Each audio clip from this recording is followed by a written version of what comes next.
Hello, and welcome to another episode of the Sparring Sessions podcast. My name's Dax, and today we're here to break down the first PFL event of 2025.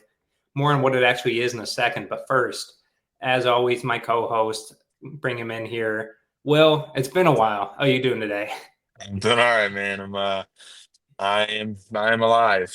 I'm alive. Yeah, Yep, yeah. doing all right. I know we got some fun baseball on today. We're talking some bets. We got some other, there's a big tennis match on. Is there any, I haven't been following, is there any college basketball on today? Yeah, I think it's it's there's a couple on. I think Auburn's playing. Okay. I think there's two big games today. Yeah, Interesting. I have not been paying attention at all, so I'm fair trusting enough. you in that. That is not what we're here to talk about, though. We are here to talk about PFL. I'll throw down the introduction ticker as I kind of break it down. They're calling it PFL 2025 World Tournament, first round one, whatever that means. Essentially, PFL, if you've been following for a while, they used to have that season format, 3-4 fights a year, and it kind of reset every year. Weird scoring system with finishes and decisions. They said, fuck it. People didn't like it. And they're stealing. They bought Bellator, and they must have bought some of the thinkers at Bellator, because they're stealing the 8-man tournament. Just you win and you move on format. And this is the first round of it. We are getting featherweights and welterweights. Every fight on this card is either a tournament bout or a tournament alternate bout. So we are breaking down the quarterfinals today. I'm not sure how they're doing their normal non-tournament events, champions and people who aren't in the tournament that they want to get fights, but I guess we'll see. We'll have to see. They haven't announced that yet. Will, I got two quick questions for you. We don't need to spend a ton of time talking about this today. Two quick questions. First one is, what do you think of the change? Do you like the change from the season to this now just strict, or I guess more, it's easier to advance. You just win an advanced tournament. And what do you think of the overall card? Um, I think a couple of the fights have fallen off, and it's a less than desirable card. But I think they'll make up for it. I don't hate the format that they're going with. I also didn't hate uh, the way they've been doing it for the last couple years. I Yeah. think for the hardcore, it's different, it's fun. I think where they had the disconnect was, I've watched with plenty of friends or family members, and I have to sit there and explain to them the point scoring and the yada yada yada. Uh, oh, this person might have gone 2-0 in the thing, but they didn't get enough points, and now they're just not fighting again this year, which Yeah. is a little bit unfair. I think that they would have benefited if they could have kept that and had it be a separate thing, but I think PFL really needs to do year-round fights instead of fighting for 6 months and then being gone for 6 months. I think that's really screwing them. I hope they get it together. Like, because I mean, PFL could put on two events a month if they wanted Yeah. to, easily, Easy. easily, easily. I agree with you. There's a list of things that I dislike about how they're doing business right now. Maybe we'll do a show at some point that's like, oh, what's wrong with each Yeah, promotion or something. yeah. That being said, that is not what we are here to do. Um, we are here to break down the fights and kind of talk about the card. So this is going down in Orlando, Florida, Thursday, the April 3rd at 7 p.m. They're getting on ESPN proper, well, ESPN2, and UFC was not. So maybe a little rivalry thing there. Um, so the way we're going to break this down, Will and I each pick two fights that we want to talk about, and then we each have a sleeper fight that just didn't make the list, and then so we'll go back and forth on those, and then at the end we'll just kind of briefly mention each fight that we didn't hit. So we'll go first up with the main event. Welterweights, Jason Jackson versus Andrey Koreshkov. This is one of my solid fight, whatever you want to call it. This is one of my favorite fights. Jackson is a former, well, these guys are both former Bellator champions. Jackson beat Yaroslav Amosov and then lost the title to Ramazan Kurmagomedov. Koreshkov won it way back in the day off Douglas Lima, off Adam McDowell, beat Douglas Lima, beat Bendo, and then lost it.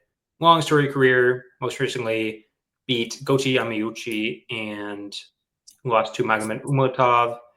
I think this is going to be a super interesting one. I think that a lot of people are picking Jackson just because he beat Amosov, and that's such a good win. I think both of these guys are going to come in here looking to strike a bit, looking to wrestle a bit. I honestly think Koreshkov, I haven't really looked at the odds that heavy. They're kind of tough to get. I think Koreshkov is a much bigger shot than even just Tapology, 78% Jackson. With the wrestling, these are these are 3 5-minute rounds. I think Koreshkov can steal 2. So an interesting one for me, honestly. I really like it.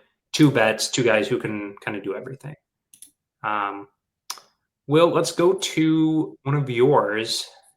Do you want the featherweight fight or the welterweight fight? We'll go with the featherweight fight first. That works All for right. me. Jesus Pinedo and Uh, Adam Borics. Let's hear it. I think this fight's going to be a banger. I think there's no way this fight's boring. I'm kind of upset that this fight's in the first round. Yeah. Uh, these guys have we've seen them kind of become like the prospect for a while, and I Yeah. think they're both not prospects anymore. I think they're a little too old. They've been around a little bit too long for that. Uh, and I think they both have higher ceilings than what they've shown, Mhm. which and they've both shown to be really good. I don't really know I really don't know who's gonna win here, man. I lean Borics. Uh, Borics hasn't had a finish in a while since that Darian Caldwell loss. Maybe that Yeah. made him play a little bit more safe, but I think Borics in the PFL is going to be fun. I think he trains with really good guys. I am not confident either way, man, but I think it's going to be a really really good fight. Uh, give me some Adam Borics for sure. Oh yeah. I like it. And I like Adam Borics and I like Jesus Pinedo. Hmm. Next up, we're jumping into my featherweight um, banger, I guess, however you want to call it. Jeremy Kennedy, Movlid Khaybulaev. All the ones we are gonna mention are um, in the actual tournament. They're not alternates, so just assume that going forward until we say otherwise. Jeremy Kennedy, 19-5. He's got a pretty up and down Bellator and UFC career. Lost to Alexander Volkanovski in the UFC. That tells you something. Uh, he is a guy who's kind of been all around. Lost to Patricio Pitbull for the belt. Lost to Gabriel Braga last year. But he has some good wins. He beat Aaron Pico, Pedro Carvalho. He lost to Daniel Pineda before Pineda pissed molten lava. And then on the other side, Movlid Khaybulaev, 21-0-1. And the one draw he should have won, honestly, in my opinion. And the no contest is another Daniel Pineda piss hot. Beating Tyler Diamond, Chris Wade, Brendan Loughnane, won the tournament championship, beat Lance Palmer, you name it, beat Jamin Jackson, that jumping knee. I think Khaybulaev is going to run all over Kennedy, but maybe Kennedy can keep it interesting for a little bit. Yeah, I think Khaybulaev might be the favorite to win the entire tournament, in my opinion. So I am sick and tired of PFL posting that flying knee every. oh They god, do it twice a month, bro. they really do. Like It's it's an awesome flying knee, man. But you don't have to repost it every 2 weeks, man. It's weird. imagine if the UFC posted that Joaquin Buckley knockout every 2 weeks. When Joaquin Buckley fights, they show it, and that's it. Yeah, yeah, they do. They don't post it. They'll post it in the offseason just for, oh, look at this knockout that you've seen 46,000 times. Uh It's so silly. getting me fired up, man. But yeah, that should be a banger fight, man. Jeremy Kennedy's in some fun fights. Awesome. Should be a good one. Next up, Logan Storley and Magomed Umalatov, welterweight. This is one of your bangers, and it is a banger. Let me say that. Yeah, man, I'm excited for this fight. I'm excited for Logan. We mentioned him in one of our previous episodes. Yep. Uh, Logan's a good guy. He trains with good guys. He trains with really high level dudes down at Kill Cliff. He is an accredited wrestler. He has a very strong top game. Um, Magomed Umalatov, that 17-1 record cannot be looked down upon. You can't ignore that, man. That's a really impressive record. You have two really good records here, 16-3 and 17-1. He's lost to Shamil Musayev by third round finish, where I think he just kind of death gassed. Uh, he also had the really cool finish against Brendan Ward, the Anaconda. I love the Anaconda choke. That's a fire submission. He beat up Delano Taylor. Oh man, I remember that one. That one was quick. But man, he is legit as they come, and Logan Storley is a former Bellator champion that has been at the top of the cage. He has have had some really good wins. I think these odds are a tad bit disrespectful, and they're looking a little bit of the recency bias. He's lost to Shamil Musayev and Yaroslav Amosov, and uh, Hmm. he lost to two undefeated Russians. Like, Yeah, big deal, man. two great He, guys too. yeah, Logan is legit, man. He's beaten Michael Page. That was good. That was a good win. He beat Joaquin Buckley back in the day. Buckley calls him Wow. out from time to time. Still, you didn't know that? No, I didn't. Yeah, he beat Joaquin Buckley in Bellator. Wow, Um, that's crazy. yeah, he beat up Naming Gracie, Dante Shiro, Brennan Ward. He's got some legit wins, man. He can out wrestle a lot of people, and his striking's coming together, getting better every fight. Um, at these odds, man, you gotta give me some Logan Storley. I'm gonna go Hmm. Logan Storley here. Uh, give me a Logan Storley's decision. Decision? Uh, yeah, I would like that, man. He's tough. He's gritty. He's not old. No. Uh, how did they match up size wise? I'm sorry for that. I'm gonna go look at that real quick. Umalatov is 6 inch, no, 4 inches taller, three and a Okay. half inches of reach. Okay. Yeah. He's kind of got that wiry frame too. I think Logan's a little more Compact. yeah, compact, a little thicker. I would not be surprised if Logan does what Logan does and Yep. takes him down, grinds him out, and gets a decision win. So I'm gonna go Logan Storley there.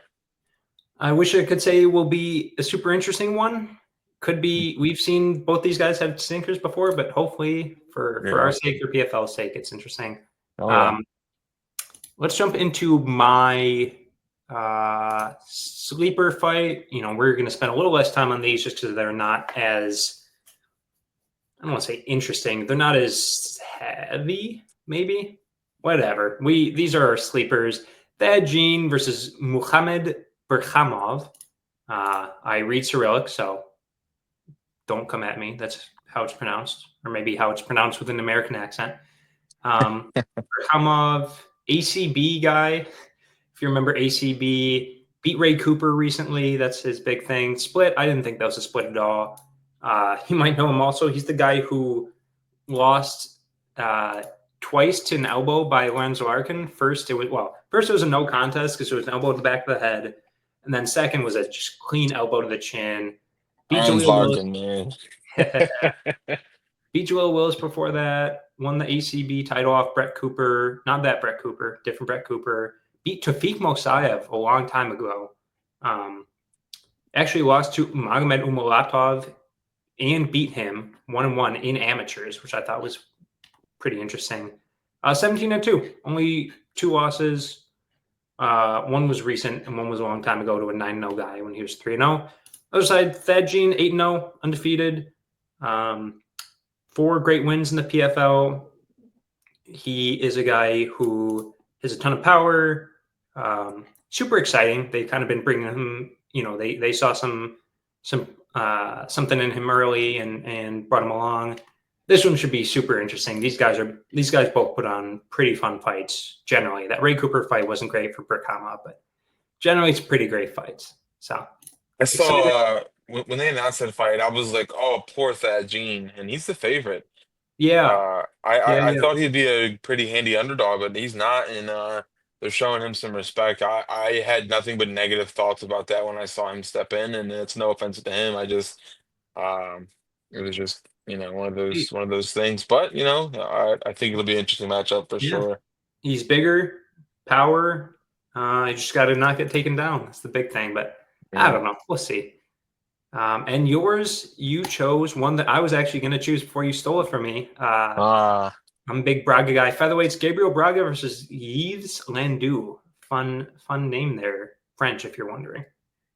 He's had a couple huge knockouts because he is a ball of muscle. He's tiny, compact, but man, Yep. he is tricky and he is explosive. Uh, Braga's probably gonna fuck him up, but he's got the experience and the skill. They both are really, really experienced and Yep. skilled.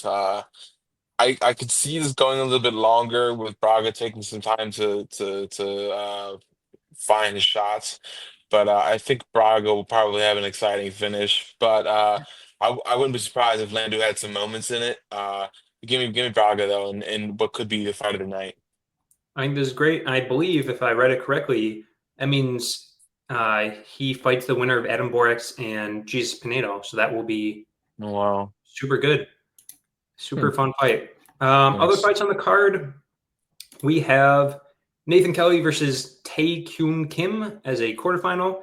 Yanis Bachar versus Masayuki Kikiuri, uh, quarterfinal. Say that three times fast. Nope. And Frederick Duprat versus Nathan Garib as a tournament alternate 145. And then Sarek Shields versus Joseph Luciano is an alternate at 170. We don't have to pick out what's the best way? Well, let me ask you this. I just named 4 fights. We didn't pick them for a reason. What's the one fight? Or sorry, who's the one fighter? There we go. Who's the one fighter you're like, oh, that's the fighter. Maybe I'm not gonna make sure, something else is going on, but if I turn on TV and I see that fighter fighting, I'm be like, oh, sweet. Well, like on the whole card. No, out of those 8 for the 4 fights Uh, we haven't covered. okay. Hmm. I think if I had to choose that, hmm. You want me to go first?